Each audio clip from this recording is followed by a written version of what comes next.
Live from the Opera House, it's Storytime with your host, Ben Whiting. Welcome to Live from the City Opera House, it's Storytime. I'm your host, Ben Whiting, and every week on this show, we have a great story read by a special guest and then have a fun activity that you can participate in right from home. I'm going to tell you the supplies you need for today's activity in a little bit, but if you would like to know the future supplies for future activities on future episodes, you can visit us online or on social media and download activity sheets that will give you all the supplies you need for every episode. Now, we all know that it's really important that when we have a friend who helps us out, we need to thank them. And we want to thank some friends who've made this show possible. Traverse City Area Public Schools, Newtons Road, Tattle, the Traverse City Opera House, and our series underwriting sponsor, Bell Tire. Thank you so much for your contributions and support because this show would not be possible without you. And now for today's book. How much time do you actually spend thinking about rocks? Maybe you have a favorite rock that you sit on when you're out hiking or in nature. Or maybe you're one of the people who likes to collect Petoskey stones. Did you know that Petoskey stones are the official state rock of Michigan? And they're actually not rocks.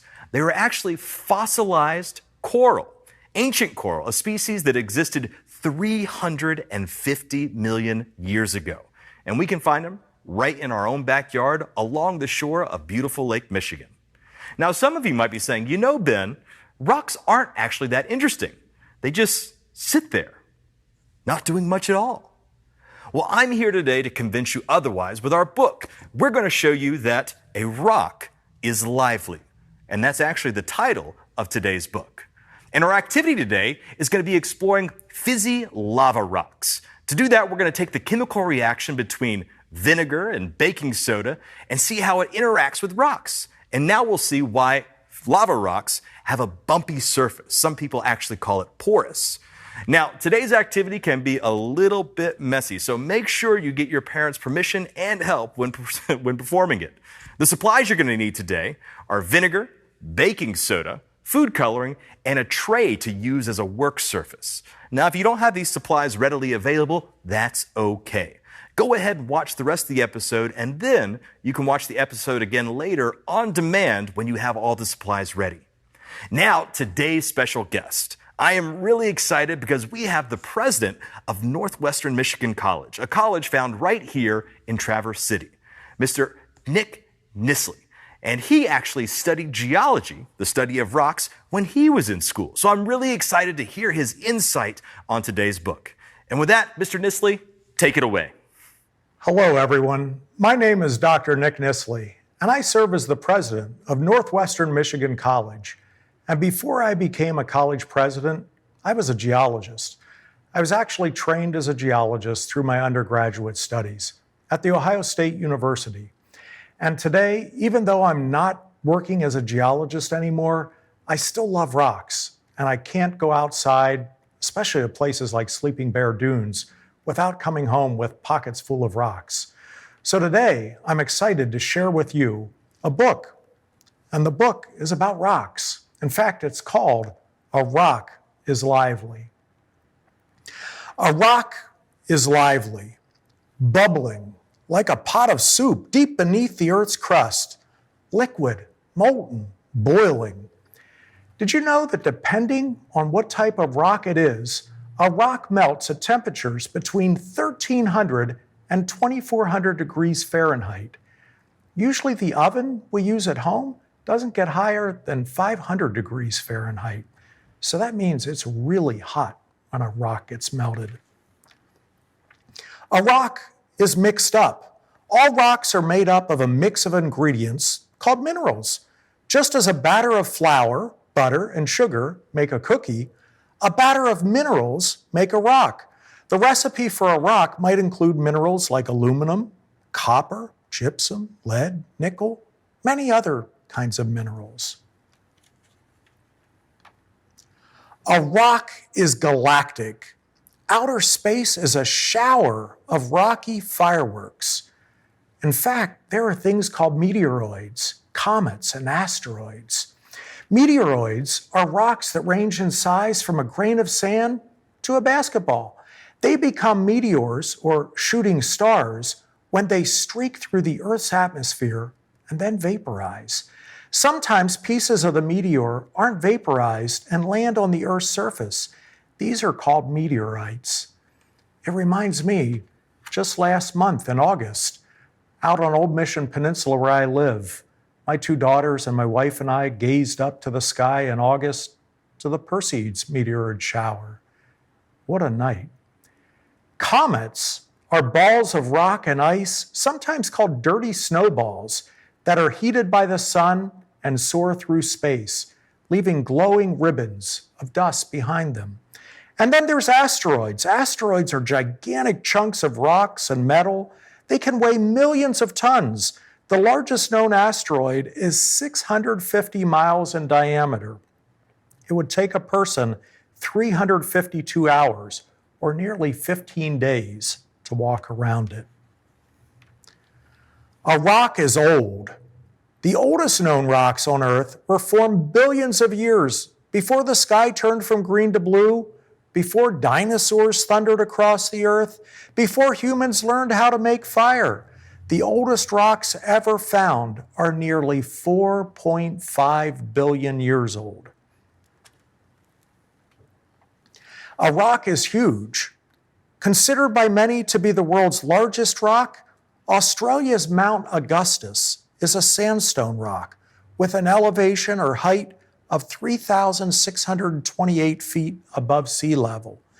That's almost 1,000 feet higher than the world's tallest skyscraper. But a rock is also tiny. The carpets of sand on the floors and shores of oceans, lakes, and rivers come from larger rocks that have been ground through weathering into tiny grains. Just think of our own Sleeping Bear dunes. Those too were once rocks that have been weathered into those tiny grains of sand. A rock is also helpful. Some birds swallow stones to help them digest food. So as the muscles in their gizzards within their stomachs move, food is chewed or crushed by the rocks in the same way that we as humans use teeth to break down food. Crocodiles, seals, and sea lions also ingest rocks. The extra weight or ballast helps them dive deeper and stay steady in water. Sea otters lie on their backs and use rocks to crack open shells on their stomachs, and seagulls drop mollusks onto rocks to break apart their shells. Chimpanzees and crows crack the hard shells of nuts on rocks. A rock can also be surprising. Some rocks need to be broken open to reveal their beauty. Geodes, round, hollow rocks found mostly in deserts or beds of volcanic ash, hide sparkly crystals. The crystals were once liquids, but trapped inside rock for thousands of years, they changed into jewels of many colors. Agates, too, with their beautiful, colorful layers created by liquid deposits, are often found in volcanic rock. A rock is inventive. Long ago, humans chiseled rocks into sharp, edged weapons and tools. Flaky flint and obsidian rocks were chipped into arrowheads, spear points, axes, and hammers. Rough granite, sandstone, and lava rocks were shaped into mortars and pestles, used for grinding seeds and rice and nuts and chilies and garlic into food. And today, humans use rocks to make cement and bricks and paper and pencils, glass, even toothpaste. A rock is creative. Tens of thousands of years ago, before there was writing, ancient peoples told stories through symbols with colors made from minerals. They painted pictographs on cave walls, on rock shelters and ledges. They chipped and pecked the surface of stones to make petroglyphs. In more recent history, artists and builders have chiseled great sculptures and monuments from all kinds of rocks. Think of the pyramids in Egypt, or Stonehenge, or Easter Island, or the marble that makes up the Taj Mahal in India, or the granite that makes up Mount Rushmore. A rock is recycled. Think of that. A rock is recycled? Well, there are three types of rocks: sedimentary, metamorphic, and igneous. Sedimentary rocks, like coal and limestone, have eroded over time into smaller pieces of sand, pebbles, gravel. Then they're pressed together like a layer cake with fossils, seashells, and decayed plants. In fact, I brought a fossil sedimentary rock with me today, a Petoskey stone. I'll share a little bit more about it later.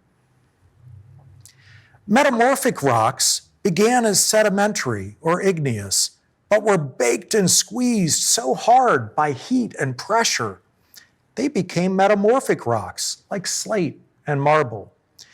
Igneous rocks are formed by magma.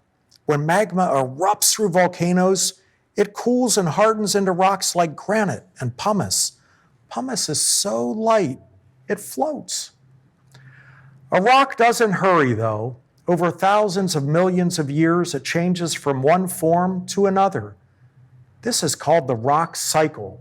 In a process called erosion, a rock is squashed and scraped by glaciers, whirled by waves and rain, and pushed deep into the earth until it turns into magma. Then a rock is once again lively. Thanks for joining today. That book was one of my favorites, A Rock is Lively. And I hope you might go out and look for rocks yourself. Maybe you'll be lucky and find a Petoskey stone, 350 million years old, and found right here in our own backyard. I hope you might also explore a career, maybe as a geologist. But minimally, go out, see what rocks you can find. Thanks. Thank you, Mr. Nissley, for that fantastic reading of that great story. And now it's time to take what we read and put it into action. And to do that, we have a special guest, Miss Jessica Owen, a teacher at Eastern Elementary School and also an elementary virtual program mentor. She's here with her family to walk us through today's activity. Miss Owen, how about you introduce yourself, your family, and kick us off on today's activity? Hi, everyone. I'm Jessica Owen, and this is my daughter, Sutton. She's a kindergartner at Eastern, and since we're family, we're going to take our masks off for this activity. Today, we're going to look at lava rocks. We're going to figure out, why do lava rocks have all those holes and bumps in them? What do you think, Sutton? Well, I think because the bubbles soak in and then the bubbles pop and then they just stay there inside the rock. What do you think? I think we should do this activity and find out. For this activity, we're going to use a big bowl. We have some water and a little teaspoon, some red food coloring, because most lava rocks are a reddish brown, baking soda, vinegar in a squirting bottle, and some cars and trucks just for fun. Oh, and some towels just in case we get messy. Yeah. So we're going to start by putting So we don't have to go all the way to the bathroom and then come back. We're going to start by putting some baking soda right in here. Sutton, would you start by putting a little bit of water in, and I'll put a drop of our food coloring. We'll do it at the same time. All righty? Go for it. All right, can you add another couple of scoops? All right, I'll start mixing. We want to form this baking soda and water into a ball. So we want it to be kind of like a paste. Do you want me to put a little more in it? I think we do need a little more water. It's not quite sticky enough. Go ahead and add one more. Let's see if that'll do it. Thank you. So now we're starting to get that reddish color from the food coloring getting mixed in there. Inside it, and then it might turn a little bright red, and then it might have a little bit of dark red in it too. So let's see if this will make a rock now. Okay. I'm gonna scoop it, I should put my mask over here. and I'm gonna form it into a Over ball. your thumb. Yep, I've got a lot of red dye there. I'm gonna set my little rocks right up into my container here. That actually looks like a really good one, but it does have a... Does it have any holes yet? No. No, it doesn't have any holes yet. When you start, I doesn't think it have holes in it, but when you put the vinegar on, the bubbles start to pop. I'm going to see that reaction in just a minute. So we have just some flat rocks right now. Would you take our vinegar and pour just a little bit on top? What's happening? It's getting bubbly. Will you put a few more drops on there? Lots of bubbles forming. Keep going, a few more. Now look at that rock. What do you see? I see spots because the bubbles popped. And there's lots of little holes, right? And there's also like some big holes with little holes in it. You're Is it, right. like, right there? It is. It's a big hole with little holes right inside of it. Yeah. Do you want to go ahead and add some more to the other ones? Just a little bit at a time. Can you get some more drops on there? And we're getting lots of bubbles all over. I think you need to add a whole bunch more and see what happens. Whoa! Now we're getting lots of bigger holes too, right? Yeah. Now, what could we do with our cars and trucks? Could we put those in there and have them drive around? Yeah, and then they have to. Try one. I want the garbage. The big garbage truck? Can you, You want a rag? yeah. There you go. Drive that truck around. I think while you're driving, maybe I'll make some more foam. Whoa, there's foam everywhere. Oh man, it's getting all over the garbage truck. So what's happening here is our baking soda and our vinegar, when they come together, there's a chemical reaction and it lets out carbon dioxide, which makes all those bubbles. It looks bloody. I know. It lets off those carbon dioxide, which makes bubbles. And that leaves those holes and bumps in the rocks. It's the same thing with our lava rocks. The oxygen escapes from the magma so quickly. Turn into those rocks. Oh, these won't turn into those rocks. These are special lava rocks. These are made from the magma from the volcano. So when the oxygen escapes from the magma super fast, it leaves those holes. Well, I hope you can try this experiment at home too. Make your own lava rocks. And then play around. Thanks for joining us. Now where should I put? Thank you so much, Miss Owen, for walking us through today's activity. We also want to thank Mr. Nissley for the great reading today, and once again, thank our sponsors for their support and contribution. But most importantly, we want to thank you for tuning in, because this show would not be possible without you. But we're not done yet, because we want to see how you did with today's activity. So send a photo of today's activity to info@tcaps.net. Make sure you include your name, age, a brief description of your project, and make sure you have your parents' permission. One person who submits their photo will be selected to get a free copy of today's book signed by our special guest reader and yours truly. If you enjoyed today's show, please tune in every Wednesday at 9 a.m. or check us out on demand at tcaps247.com. That's TCAPS247.com. My name's Ben Whiting, and until next week, stay safe, keep learning, and have fun.